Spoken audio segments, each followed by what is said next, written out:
কাঁচা লঙ্কার official YouTube চ্যানেলে সবাইকে জানাচ্ছি একটা ওয়ার্ম ওয়েলকাম। আশা করি আপনারা প্রত্যেকে খুব ভালো আছেন। আজকে একটা মাংস রেসিপি শেয়ার করব।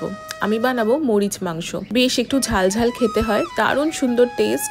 বানানোটা কিন্তু ভীষণ সিম্পল। চলুন আমার সাথে কাঁচা লঙ্কা রান্নাঘরে। প্রথমে আগে দেখিয়ে নিই মরিচ মাংস বানানোর জন্য আমাদের কি কি উপকরণ লাগছে।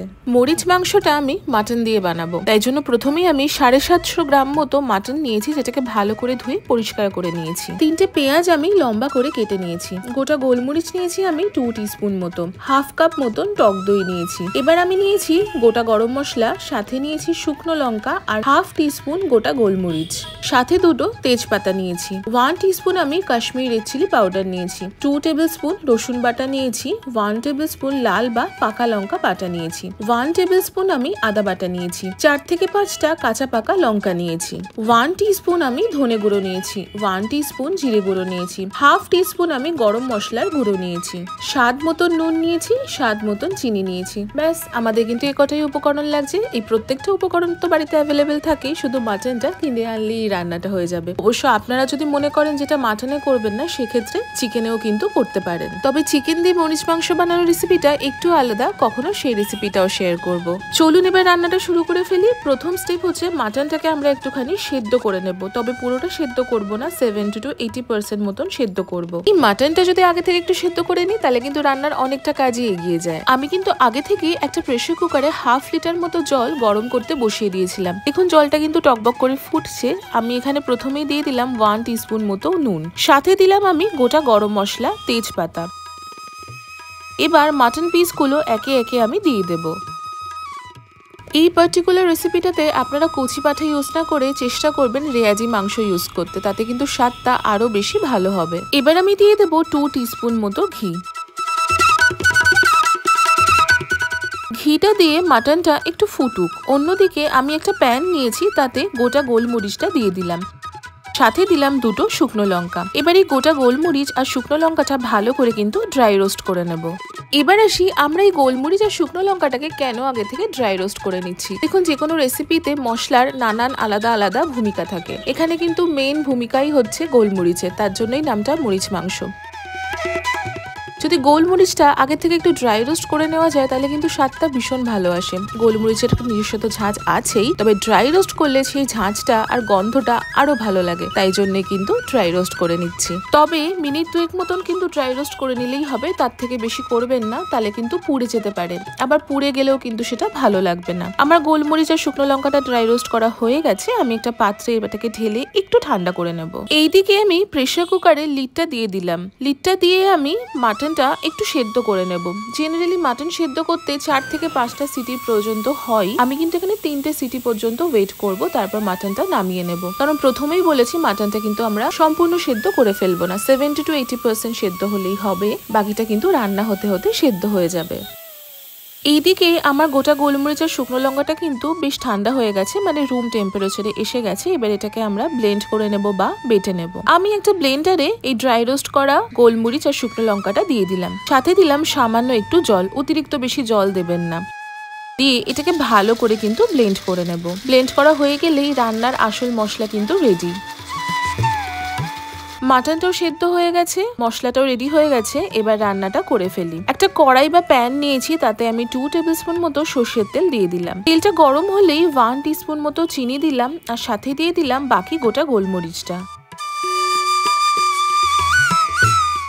মিনিট খানেক মতো একটু সতে করে নিয়ে দিয়ে দিলাম পেঁয়াজ কুচি। পেঁয়াজ কুচিটা দিয়ে ওপর থেকে ছড়িয়ে দিলাম স্বাদ মতন নুন। নুনটা দিলে পেঁয়াজটা একটু তাড়াতাড়ি ভাজা হয়ে যায়। পেঁয়াজটা কিন্তু আমাদের বেশ একটু লাল লাল করে ভেজে নিতে হবে। দেখুন, পেঁয়াজটা ভাজা হয়ে আসলেই আমি আগের থেকে সিদ্ধ করে রাখা মাটন পিসগুলো কিন্তু একে একে দিয়ে দেব। শুধু মাটন পিসগুলোই দেবো, মাটন স্টকটা কিন্তু এখন দেব না। আর অবশ্যই কিন্তু মাটন স্টকটা রেখে দেবেন, এই রান্নাটা কিন্তু মাটন স্টকেই হবে। মাটন পিসগুলো একে একে দিয়ে এবার পেঁয়াজের সাথে মাটনটা একটু ভাজা হোক, ততক্ষণ আপনাদেরকে একটু গল্প বলি যে আমি এই রেসিপিটা কোথা থেকে শিখেছি। এই রেসিপিটা আমি শিখেছি আমার এক বন্ধুর মায়ের কাছ থেকে। কাকিমা দারুণ সুন্দর রান্না করেন। কাকিমার হাতের রান্না খেতে আমরা এখনো খুবই ভালোবাসি।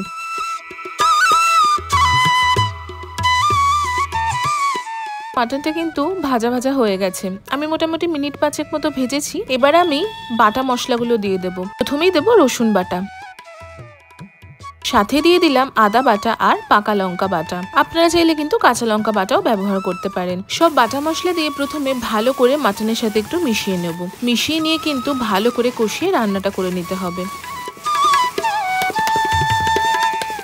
যতক্ষণ না মশলা থেকে কাঁচা গন্ধটা যাচ্ছে আর তেল ছাড়তে শুরু করছে। মশলাটা কষানোর সময় কিন্তু অল্প অল্প করে মাটন স্টকটা দিয়ে মশলাটা কষাবো।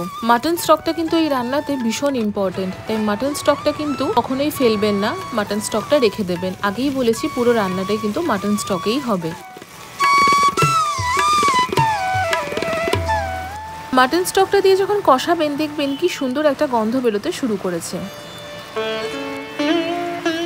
এবার ওই যে প্রথমে ড্রাই রোস্ট করা গোলমরিচ আর শুকনো লঙ্কাটা বেটে রেখেছিলাম সেটা ঢেলে দেব, তবে পুরোটা দেব না, অল্প খানিকটা একটু সরিয়ে রাখবো। ভালো করে সবকিছু মিশিয়ে নেব, দেখবেন গন্ধ এবং রং দুটোই কিন্তু কেমন বদলে গেছে। এবার গুঁড়ো মশলাগুলো দিয়ে দেবার পালা। প্রথমেই আমি কাশ্মীরি রেড চিলি পাউডার দিলাম, এটা কিন্তু সম্পূর্ণ একটু রঙের জন্যই দিয়েছি, এতে ঝাল হবে না। সাথে দিলাম ধনে গুঁড়ো, জিরে গুঁড়ো, ভালো করে সবকিছু মিশিয়ে নেব।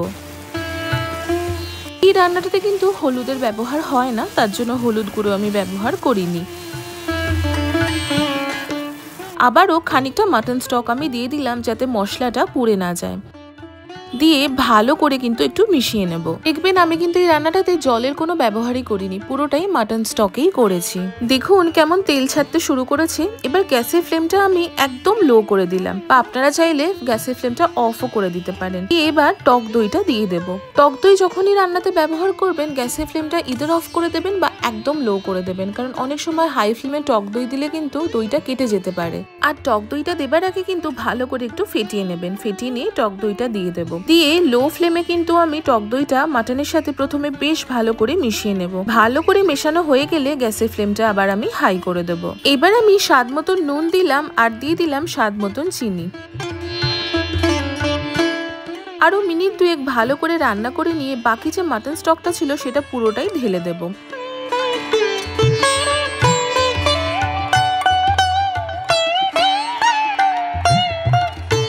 তবে এই সময় কিন্তু মাটন স্টকটা গরম করেই দেবেন, কারণ আমি কিন্তু সবসময় গরম জল দিয়ে রান্না করি, আর মাটন স্টকটাও যেন গরম থাকে। এবার আমি কিছু কাঁচা পাকা লঙ্কা একটু চিড়ে নিচ্ছি।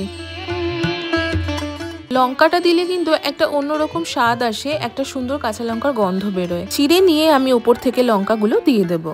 এবার তো একদম রান্নার শেষের দিকে চলে এসেছি, আমি চাপা দিয়ে দিলাম। চাপা দিয়ে মিডিয়াম টু হাই ফ্লেমে 5 থেকে 7 মিনিট মতন কিন্তু রান্না করে নেব। যদি কখনো আপনাদের মনে হয় যে মাটন স্টকটা একটু রয়ে গেল বা একটু বেশি হয়ে গেছে, মাটন স্টকটা ফেলবেন না, মাটন স্টকটা রেখে দেবেন। যদি কখনো ঘুগনি রান্না করেন সেই ক্ষেত্রে মাটন স্টকটা ব্যবহার করতে পারেন, দারুণ সুন্দর খেতে হবে। বা যদি কখনো মনে হয় যে স্টু বানাবেন, স্যুপ বানাবেন, সেই ক্ষেত্রেও কিন্তু মাটন স্টক ব্যবহার করতে পারেন, খুব সুন্দর খেতে লাগে। মাটন স্টক ফেলবেন না, মাটন স্টকটা কিন্তু অনেক রান্নাতেই কাজে আসে। দেখুন 5 থেকে 7 মিনিট হয়ে গেছে, ঢাকাটা খুলে দেখাই। যা সুন্দর গন্ধ বেরিয়েছে আর কেমন দেখতে লাগছে সেটা কমেন্ট সেকশনে অবশ্যই জানাবেন।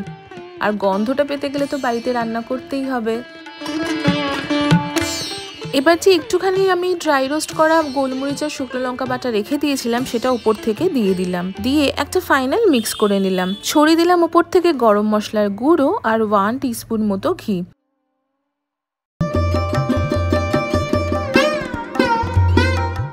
গ্যাসের ফ্লেমটা অফ করে দিলাম। আমাদের মরিচ মাংস কিন্তু একদম রেডি হয়ে গেছে।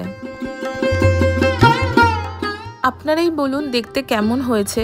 দেখতে কেমন হয়েছে তার উপর কিন্তু খেতে কেমন হবে সেটাও খানিকটা নির্ভর করে বইকি। এই মরিচ মাংসটা আপনারা পোলাওয়ের সাথে খেতে পারেন, লুচি পরোটার সাথে খেতে পারেন, রুটির সাথে খেতে পারেন, আবার সাদা ভাতের সাথেও খেতে পারেন। তবে আমার মতে মরিচ মাংস সব থেকে ভালো লাগে একদম পাতলা পাতলা রুমালি রুটির সাথে, দারুণ লাগে। একবার বাড়িতে ডেফিনেটলি ট্রাই করবেন। কেমন লাগলো আপনাদের এই মরিচ মাংসের রেসিপিটা কমেন্ট সেকশনে কিন্তু অবশ্যই জানাবেন। আশা করি আপনাদের আজকের এই রেসিপিটা খুব ভালো লেগেছে। যদি ভালো লেগে থাকে তাহলে অবশ্যই আমাদের চ্যানেলটা সাবস্ক্রাইব করবেন, আমাদের এই ভিডিওটা লাইক করবেন আর এই ভিডিওটা প্রত্যেকের সাথে শেয়ার করবেন। দেখা হচ্ছে আবারও একটা খুব সুন্দর রেসিপির সাথে। ততক্ষণের জন্য প্রত্যেকে খুব ভালো থাকবেন, সুস্থ থাকবেন আর কাঁচা লঙ্কাকে এইভাবেই ভালোবাসা সাপোর্ট দিতে থাকবেন। See you soon and happy cooking.